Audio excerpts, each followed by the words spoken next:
and I hope your Christmas holidays went really well. If you're new here, go ahead and hit that subscribe button so you don't miss any new videos from me. My most viewed video in 2020 was my top 5 piping tips video, and I'll link that above, but it got over 20,000 views, so I'm really proud of that. So in that video, I show you my 5 favorite piping tips that I use all the time and how to use them. So I wanted to do something along the same lines as the piping tip video, but a little bit different. So I'm going to show you how I store my piping tips. I'm just going to get right into it, and I'm going to show you the cupboard that I keep them in.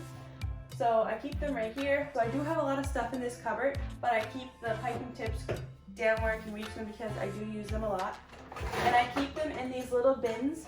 I got these at Michael's a while back, and I can't find the link for them online, but you might be able to get them in stores still. They're just these little tip-out bins, and you can store quite a bit in each one. So I can fit all of my piping tips in these, and I have 2 of them. There's 8 little bins in each container, and I just keep them side by side on the shelf there. I keep my most used piping tips in this one because I can get access to it better. I keep my other miscellaneous piping tips and couplers that I don't use often over to the side. Okay, so I'm just going to give you an overview on what's in this cupboard. It does look kind of messy, but it's contained messiness. So I have my piping tips down the bottom and my measuring bowls over here. This is the container here that I use to fill up my buttercream. It's originally from an immersion blender. It's the little container that comes with the immersion blender. Up here I have all of my sprinkles, and I have them organized on a spice rack. More sprinkles here that are mostly in bags. And then I have all my measuring cups, more measuring cups, containers, and then up here I have banners and kind of cake toppers.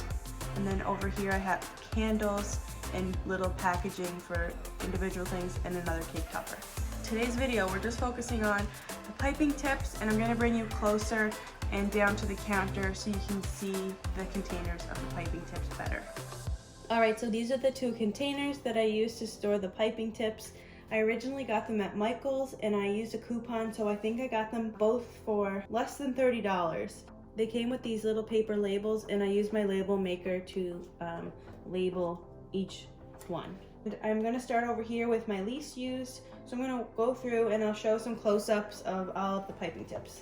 In this first little bin is just the hardware that came with the organizer, and if I ever wanted to put it on the wall, I could use that stuff to do that. The next drawer is the miscellaneous drawer. I have a flower nail in here, and then I have a Wilton 230 tip, and this one is used to put fillings in cupcakes. I also have 3 Wilton 233 tips, and those are used for like grass or fur. The next one is labeled small flat, and what's in there is just what I have written. Just a couple small piping tips that are flat and small and perfect for doing writing on the tops of cakes. The next bin is all of my Russian piping tips. I went through a phase where I thought they were so cool, and I'm sure that I'll use them again, so I hold on to them. Down here I have the Russian ball piping tips. These ones are a little bit different. You have to have really stiff icing, I find, to get them to work well, so I don't use them often. Another bin of the Russian ball, and then in these 2 I have couplers, and couplers are a little plastic thing that you can put in a pipe. Put this inside the piping bag.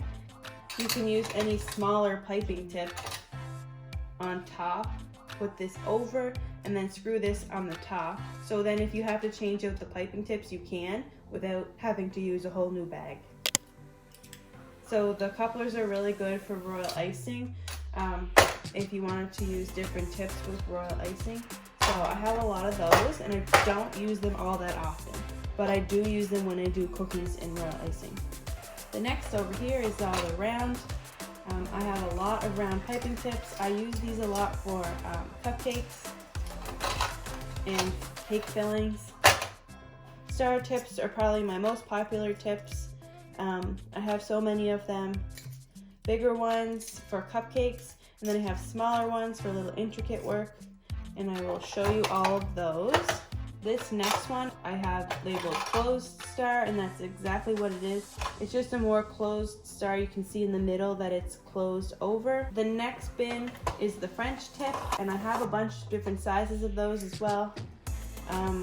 The most popular is 4B and 8B from Wilton. And these are actually really nice to use on cupcakes. I sometimes forget about them. So they're a really nice piping tip with lots of points. So you get a really nice effect on the cupcakes or cake, whatever you use it for.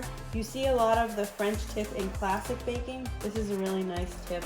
The next piping tips I have are the flower petal tips. That's what I call them, but it's just the teardrop shaped tip that you can make flowers out of. You can also use it for a ruffle, so sometimes I call it a ruffle tip, but this is a Wilton 125, and then a smaller one would be a Wilton 104. The next one is a leaf tip, and I only have a couple of those. I have a tiny little one, which is a Wilton 67, and then a bigger one is a Wilton 366. These ones here are my white flour cake tips. I ordered them online from White Flour Cake, a cake shop in the States somewhere, but they have online cake courses on how to use these awesome tips. I always wanted to take it, but I never did. But these are so cool, and the way they can make flowers with them just really intrigued me. So maybe one day I will use these to make flower tips. But until then, they stay in this little dish. And then the last dish, it's just my smaller star tips. And sometimes I don't put them all in the right spot because they all end up in the regular star bin. But most of these are small star, as you can see. So that's all of my piping tips. These ones over here are my most used. If you have any more piping tips that you like that I don't have, definitely comment them down below. I'd be interested in trying them out. So if you're looking for this style of the tip out bins, I'll try to link some down below. So that's everything for today's video. If you enjoyed seeing how I store my piping tips, give this video a big thumbs up. Scroll down and hit that subscribe button if you're not subscribed already. Thanks again for watching. See you next Sunday.